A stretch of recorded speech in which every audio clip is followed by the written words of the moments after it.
C'est un véritable scandale sans précédent qui secoue actuellement l'univers des crypto-monnaies.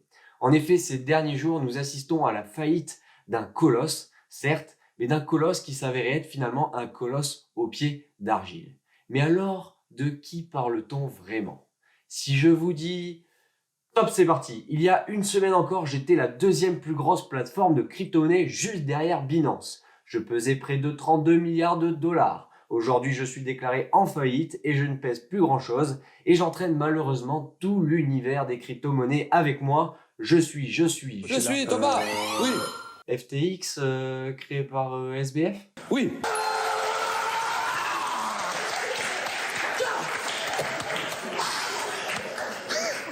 À ce point-là, Ah ouais, c'est bon, hein. Ah. Je pensais C'est finir pas- à zéro, je finirais pas à zéro. c'est pas un concours de karaté, hein. Attention. Mais alors, comment est-ce possible? Voici 3 points clés pour comprendre comment la deuxième plus grande plateforme de l'univers des crypto-monnaies a pu faire faillite en seulement quelques jours.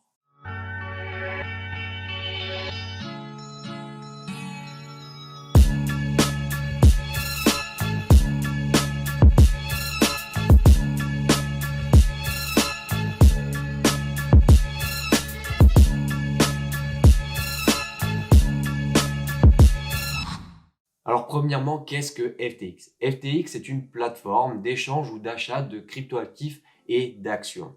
En fait, c'est un courtier ou un broker en anglais où on va pouvoir échanger principalement de la crypto-monnaie. Ses principaux concurrents sont Binance et Crypto.com ou encore Kraken, Gate.io et encore bien d'autres noms. C'est juste pour vous donner quelques exemples.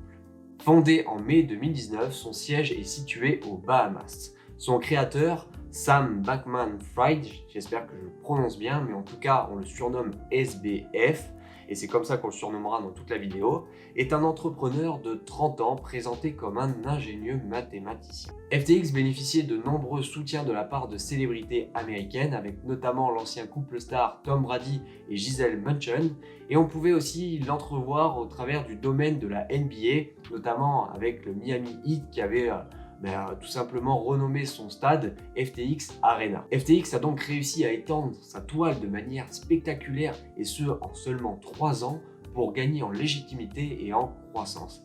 Il avait même prévu de racheter la banque Goldman Sachs. C'est dire pourquoi la faillite de ce géant, donc de la deuxième plus grande plateforme de l'univers des crypto-monnaies, a créé un véritable séisme dans ce secteur d'activité et on peut attendre quelques répliques, des répliques quand même assez importantes dans tous les acteurs de ce secteur d'activité. Et alors pourquoi FTX a donc fait faillite? Tout commence le 2 novembre 2022 lorsque certains articles de presse ont évoqué certains éléments.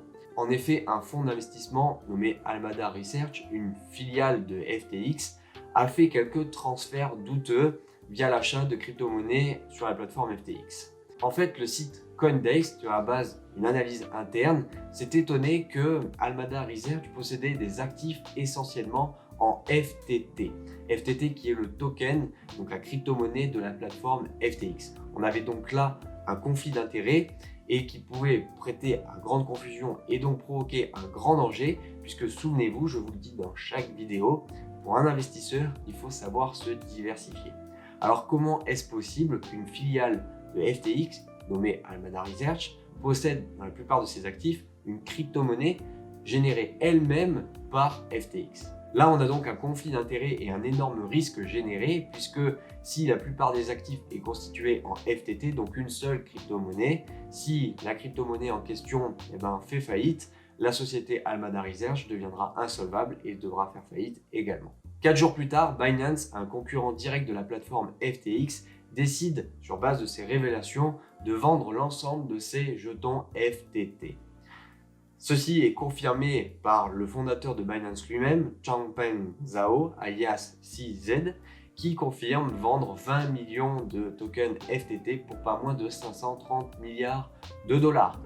Le mouvement de panique s'ensuit, les particuliers veulent vendre également leurs jetons FTT et s'ensuit du coup un mouvement massif de vente de tokens FTT et on perd pratiquement 95% de la valeur initiale du token FTT.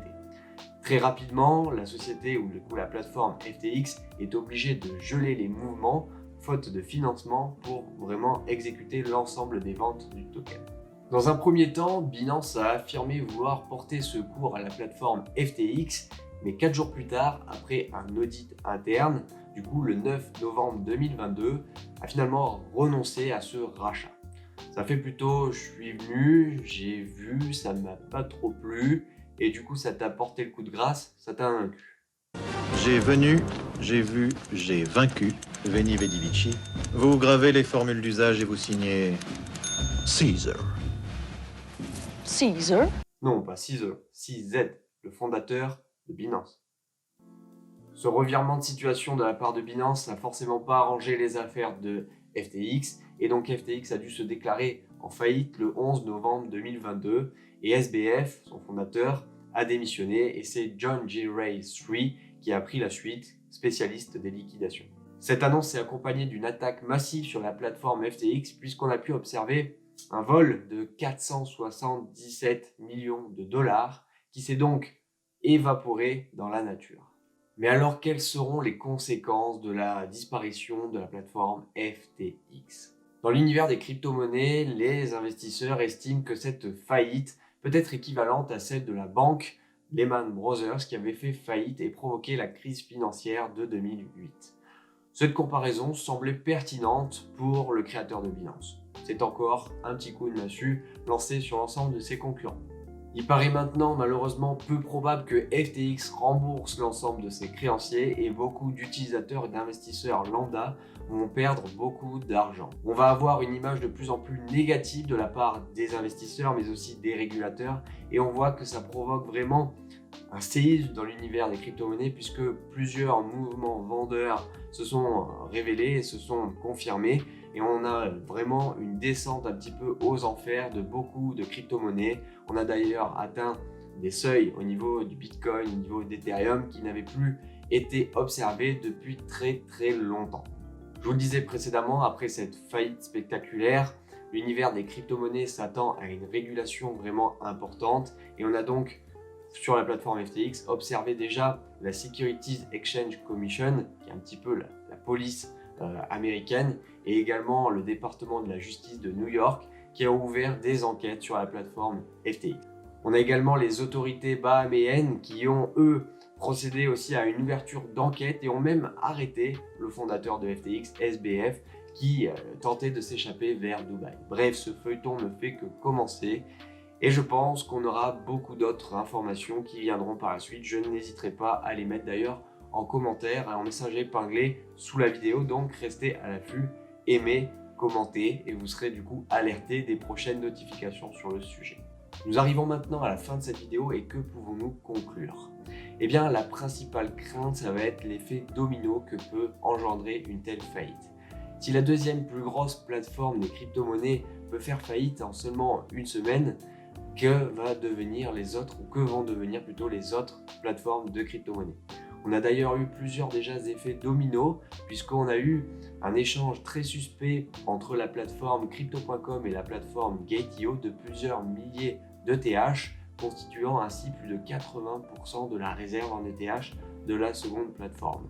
Ce mouvement très suspect a d'ailleurs été mis en lumière et la rumeur a été aussi colportée par Binance.